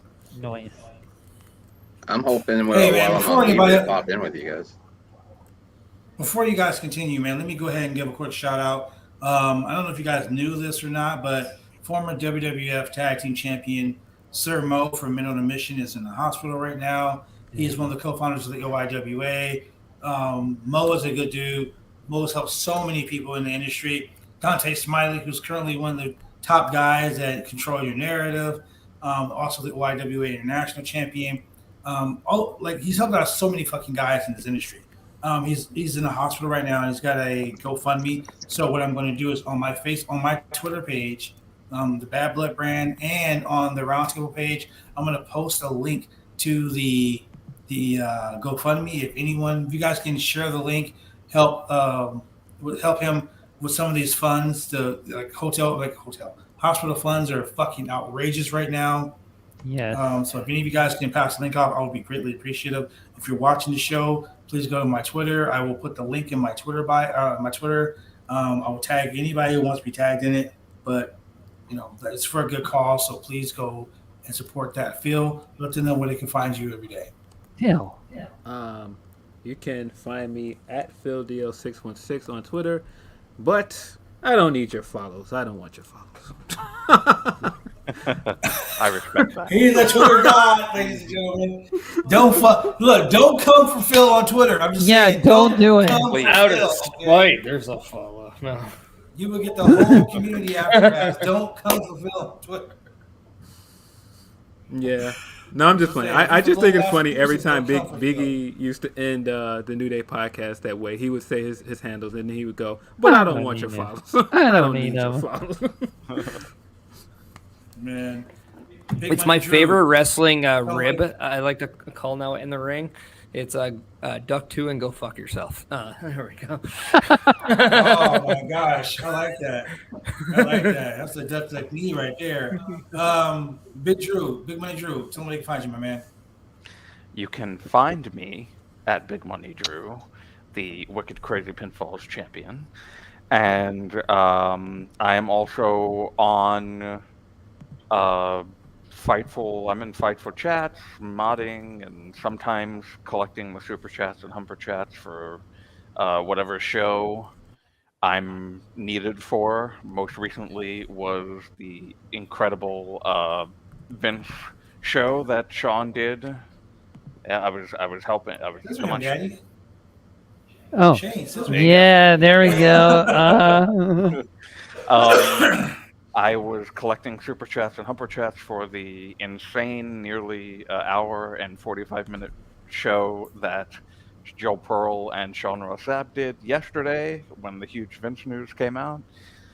Crazy times, and yeah, I call myself a Fightful shill because I am. Grapsity. I am such an honor to have done the show with you today, Phil, because Grapsity is one of my favorites. Phil the man. I have a Yo Grap shirt, actually. Not wearing it right now, but I have it. I promise. The merch. Buy the merch. Buy the merch at shop.fightful.com. And, yeah. At Big Money Drew on Twitter. Yeah, man, y'all gotta support these guys, man. These guys work hard. Rhapsody is the best show on a Saturday morning. I wake up, put that shit on. Usually jump in the chats and talk shit with them. It's always an informative show, and I like the fact that Red says in his intro that they're not like all these talking heads. Real shit. I love the fact that you watch that show, just like the Roundtable. We will shit on everything. I'm not an AEW shill. I'm not a Ring of Honor shill. I'm not a WWE shill. If I like it, I like it. If I see something stupid, guess what? I'm gonna point that shit out. And because the guy, I literally was attacked earlier today of being an AEW sip. Who isn't these days? So, right. You better shit. Legit. Shane, where can they find you at besides my kitchen? Well, oh yeah, you can find me over at Bad Blood's Kitchen. Shane, go make him an omelet. I mean, I wouldn't have any eggs, but he doesn't have any. What a loser. But anyway, you can find me at Husky 004518, where I'm currently playing the game Straight, where it's about a cat. That was Joe. Excuse me. Throwback. Big Daddy Throwback. Where can they find you at? I'll be covering every Tuesday night with Jameis from Body Slam. We do the NXT post show. Sometimes we do it on a Wednesday. We didn't do it because I had an echocardiogram this past week. It's been one crazy week. Also, every Thursday night, 8 o'clock, Wicked Crazy Pinfalls. We got a lot of really great people here. Hopefully, maybe I could get Phil on and stuff. But we do have a reigning, defending, undisputed champion that's willing to take on anybody in a community. Also, you know, you can find me. Fuck him. Well, I'm the one who makes the match decisions on those things. On is full, so stop ducking, boy. This has been like for months. And then youtube.com/throwback27 on YouTube. And then Twitch is twitch.tv at throwback978. I will be recording some stuff. Me and the champion have a car show that we recorded months ago that will be coming out on the 18th, and I'll be recording with Tom. Tom Talks Rubbish, and that will be coming out next week. I'm on leave, so you might even see me on, the Roundtable, or if I can convince Parrish, let me go on Love Wrestling for him for a day or something. Because I will have on Love Wrestling, but because I will have officially starting this week, since the baby's born, 2 months off. So I have 2 months worth of time to do with certain things. So other than that, just, like I say on every time, do a good deed, pay it forward. But, because life is precious. I mean, a newborn infant is, even precious. You just got to enjoy it, enjoy the moments. I'm going to refer to you. I was doing the quick with that being said, ladies and gentlemen, with that being said, on the 3rd of August, we're going to have a live in-studio guest. Your boy Chuck Connors from New Japan Pro Wrestling going to be here. Clark Connors, my bad. So with that being said, ladies and gentlemen, thank you for joining us here. See you on Monday with more of this craziness that happens on the Roundtable Pro Wrestling Podcast. For your boy Phil Lindsay, for Husky 518, for Throwback, for your boy Chris Parrish, and for Big Money Drew. We're gonna feed the ducks as we leave this bitch. That being said, ladies and gentlemen, thank you for watching us on this crazy show. We will see you. Chris, when we scissor me. Come on, you two are right here. Scissor me. Come on. How about no? Nobody scissoring you, bro.